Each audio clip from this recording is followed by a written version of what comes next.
श्री राम। मेरा एक भाई साहब ने सवाल किया है कि जो भी बात आती है वो आके पार्टी के पॉलिटिक्स पे आती है। कल में एक कोई भाई व्यक्ति जो भी था कांग्रेस का झंडा लेके राम मंदिर के सामने आया था, तो उसका न्यूज़ में ये आया था कि वहाँ पर कुछ लोगों ने उसके झंडा फाड़ दिया और नोटिस डाला हुआ था कि ये गलत करा है, ये बीजेपी ने किया, ये किसी ने किया, वहाँ किसी का झंडा नहीं होना चाहिए। आज मैं 5-6 दिन से अयोध्या में हूँ और मैंने देखा है किसी के हाथ में भगवान श्री राम के अलावा कोई झंडा हाथ में नहीं है। सबके मुख से एक ही नाम है, जय श्री राम। ठीक है श्री राम जय। सवाल कहें कि विपक्ष का जितना वकील था सब कांग्रेसी पार्टी क्यों था तब राम मंदिर के विरोध में?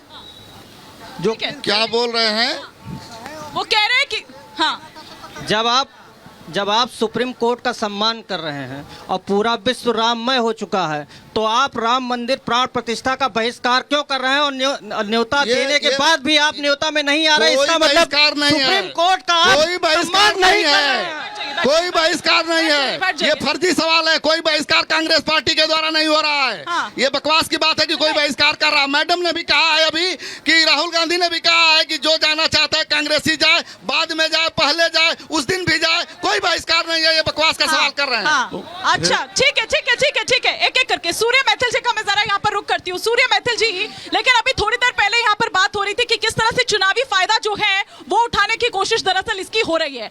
आज ही योगी आदित्यनाथ जी ने एक बार फिर से 400 पार का वो नारा लगाया। वो 400 पार का नारा अभी इस वक्त में लगाने की क्या मतलब जरूरत आन पड़ी थी? इसको अगर चुनावी ना देखें, राजनीतिक ना देखें, तो फिर किस तरह से देखें? धन्यवाद हिमानी जी। पहले आपको, आपके सभी दर्शकों को भारत माता की जय, वंदे मातरम। और आवाज जरा इटली और रोम तक जानी चाहिए, उन सबके कान में पड़नी चाहिए जो लोग राम मंदिर का विरोध करते थे। जय श्री राम। देखिए हिमानी जी, अभी बड़ा अच्छा लगा मुझे कांग्रेस के प्रवक्ता के मुंह से सुनकर कि हम कोर्ट का सम्मान करते हैं। अभी तो आचार्य जी ने शाहबानों का मुद्दा उठाया, उसके अलावा एक मुद्दा मैं बताता हूं। जब इलाहाबाद हाई कोर्ट से इंदिरा गांधी जी डिस्क्वालीफाई हो गई थी कि आपने झूठ और प्रपंच से अपना चुनाव जीता है, उसके बाद उन्होंने क्या किया? इस देश में इमरजेंसी लगाई थी। इस देश के अंदर 100 से ज्यादा चुनी हुई, संविधान से चुनी हुई सरकारों को बर्खास्त किया था। पूरे देश की मीडिया को जेल में ठूस दिया था। मुझे तो वो 4 लाइनें याद आती हैं। नजर नहीं है ये नजारों की बात करते हैं, और ये जमीन पर चांद तारों की बात करते हैं। कल तक हाथ जोड़कर बस्तियां लूटने वाले आज भरी सभा में सुधारों की बात करते हैं। देखिए ये सुधारों की बात कर रहे हैं, राहुल गांधी जी के विषय में बोल रहे हैं। उन्होंने कहा भैया जो मर्जी चले जाओ, तो आप क्यों नहीं आ रहे? सोनिया गांधी क्यों नहीं आ रही? और आपके खड़गे साहब क्यों नहीं आ रहे? क्योंकि आपके हिसाब से ये पॉलिटिकल इवेंट है। उन्होंने कहा कि आपने इसका पॉलिटिसाइजेशन कर दिया है और हमारी मर्जी, हम जरूरी थोड़ी आपके निमंत्रण पर नहीं आ रहे, बाकी आगे पीछे तो हम कभी नहीं आएंगे। मैं एक प्रश्न पूछ रहा हूं आपके माध्यम से राहुल गांधी जी से। मुझे ये बताइए, जवाहरलाल नेहरू जी क्यों नहीं आए? राजीव गांधी जी क्यों नहीं आए? इंदिरा गांधी जी क्यों नहीं आई? सोनिया गांधी क्यों नहीं? राहुल गांधी क्यों नहीं आए?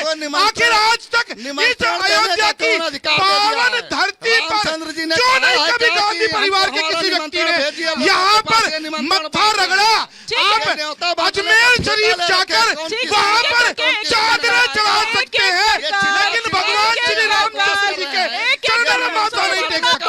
ले चुके हैं। जनता से भी एक सवाल, जनता से भी कमलेश जी इस तरह से नहीं, कमलेश जी इस तरह से नहीं, आप किस तरह से बात कर रहे हैं कमलेश जी? अरे इनके लिए एम्बुलेंस की तैयारी करो, एम्बुलेंस की। आराम से, यहाँ पर मैं कुछ सवाल लेती हूँ, फिर आलोक अवस्थी जी का रुख करूंगी। जी कह रहे हैं इंडिया गठबंधन के जो राष्ट्रीय नेता हैं ममता भी साधु को मरवाई हैं, उसके बाद क्या बोले हैं? कर्नाटक जो कार सेवा बंद किए जा रहे हैं, उसके बाद हम क्या कर रहे हैं? कांग्रेस पर उन्हीं की सरकार है ना गठबंधन में, इंडिया गठबंधन में कांग्रेस की सबसे बड़ी पार्टी है, क्यों इसमें क्या कर रहे हैं? ठीक है, क्या सवाल आपका यहाँ से? मैं ये कहना चाह रहा हूँ इनसे कि अगर निमंत्रण इनके पास गया तो इन्होंने राजनीति क्यों बनाया? इसको राजनीति क्यों बना रहे हैं? कौन कर रहा है सियासत? कौन कर रहा है? सियासत जो है विपक्ष कर रहा है।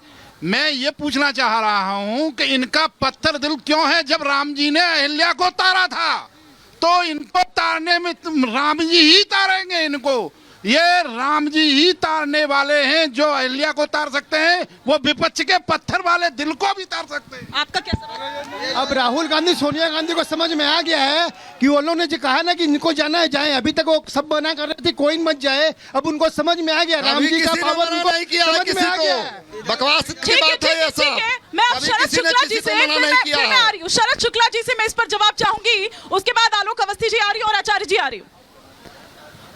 इनका सवाल पहले बता दीजिए। बिल्कुल बिल्कुल, देखिए सवाल वो यही कर रहे हैं, वो ये कह रहे हैं कि भैया आपने क्यों आखिर ये जो निमंत्रण है वो अस्वीकार किया। बार बार हर कोई यही यहाँ पर कह रहा है। जय सिया राम। हेलो हाँ। जी, पहले आपको जय सिया राम। देखिए, निमंत्रण जो है अस्वीकार या स्वीकार करने की बात यहाँ पे नहीं है। अभी मैं आपको बताऊं जानकारी के लिए कि फैजाबाद के सांसद रहे और उत्तर प्रदेश कांग्रेस कमेटी के अध्यक्ष रहे डॉक्टर निर्मला खत्री जी ने अभी उन्होंने सूचना करी है कि वो कार्यक्रम में सम्मिलित होने आ रहे हैं, और जो शामिल नहीं हो रहा है उसका अपना तर्क है और उसके तर्क को खारिज नहीं किया जा सकता है। उनका तर्क अपना समझ लीजिए क्या है। अप्रैल के महीने में चैत्र की रामनवमी आने वाली है, ये तय था। संतों का कहना था कि रामनवमी के दिन प्राण प्रतिष्ठा की जाएगी, तो फिर अर्ध निर्मित मंदिर के अंदर प्राण प्रतिष्ठा करने की इतनी जल्दी किस बात की है? मैं मन से आज बात को बता रहा हूं आपको, आप चाहे देख लीजिएगा। 16 तारीख को, अभी जब ये 22 तारीख को, 22 जनवरी को जब प्राण प्रतिष्ठा हो जाएगी, आज दिन योगी जी ने कहा कि अब की बार 400 पर। सुन लीजिए, थोड़ी सी देर हो गई आपको, मैं बता दूं, ठीक पहले मैंने यही सवाल किया। मैं बता रहा हूं। हाँ। मैं पूरी हो जाए मेरी बात। हाँ। असल में यहाँ पर मुद्दा राम की पूजा करने का नहीं है कि नाथूराम वाले हैं, राम वाले नहीं है। हाँ। इनका जो काम है वो राम नाम को बेचकर हाँ। अपनी सरकार बनाने का काम है। हाँ। इनका काम ये है, इसमें काम ये करना चाह रहे हैं। हाँ, हाँ। और आगे बताता हूँ एक आपको। बार, अब 2 सवाल हो गए। एक सवाल आपने जो विधि को, आपने जो मुहूर्त को लेकर उठाया उसके लिए तो आचार्य जी बताएंगे, और जो आपने दूसरा सवाल किया है बेचने वाला राम को, उसका जवाब आलोक अवस्थी जी और सूर्य मैथिल जी देंगे। पहले आचार्य जी। सबसे पहले हिमानी जी एक चीज ध्यान रखना चाहिए। हाँ। मुहूर्त को लेकर के आज वो लोग चर्चा कर रहे हैं जो सनातन धर्म को मानते ही नहीं थे। बड़ा कमाल की बात है। मैं तो धन्यवाद करना चाहता हूं इस बात के लिए मोदी जी का, मैं बहुत धन्यवाद। और एक बात और मैं कह दूं, एक बात आप सबको बोलना होगा, जो इस देश में राम का नहीं वो हमारे, जो हमारे देश में राम का नहीं वो किसी। आपका जय घोष वाक्य इतना तेज होना चाहिए कान के पर्दे फट जाएं सनातन विरोधियों के। जय श्री राम, जय श्री राम। अब सुन लीजिए हिमानी जी, मैं अब मुहूर्त पर बात कर रहा हूं। हाँ। सबसे पहले 22 तारीख को सुजन्मा द्वादशी है, जिस दिन परमात्मा स्वयं को अवतरित करते हैं। 22 तारीख को सर्वा सिद्धि योग है, तो आप लोग मुहूर्त की चर्चा तो मत ही कीजिए तो बेहतर है। हाँ। और उसके बाद श्री रामचरितमानस बहुत स्पष्ट कहता है कि जोग लगन ग्रहवार अतिथि सकल भय अनुकूल और जुग अजुग हर्षयुत राम जन्म सुखमूल। जिस दिन परमात्मा की स्थापना होती है उसी दिन सारे मुहूर्त, सारी परिस्थितियां अपने आप अनुकूल हो जाते हैं। तो आप इसकी चर्चा मत कीजिए। आप तो सुन लीजिए, आप कमाल की बात, आप परमात्मा को स्थापित करेंगे। डेंगू और मलेरिया बोल करके आप परमात्मा को स्थापित करेंगे। आप राम जी मांस खाते थे, राम जी मांस खाते थे, ये कहने वाले आज भगवान की प्राण प्रतिष्ठा करवाएंगे। ये भगवान की प्राण प्रतिष्ठा कराएंगे। हम सबको संकल्प लेना होगा यहाँ पर बैठकर।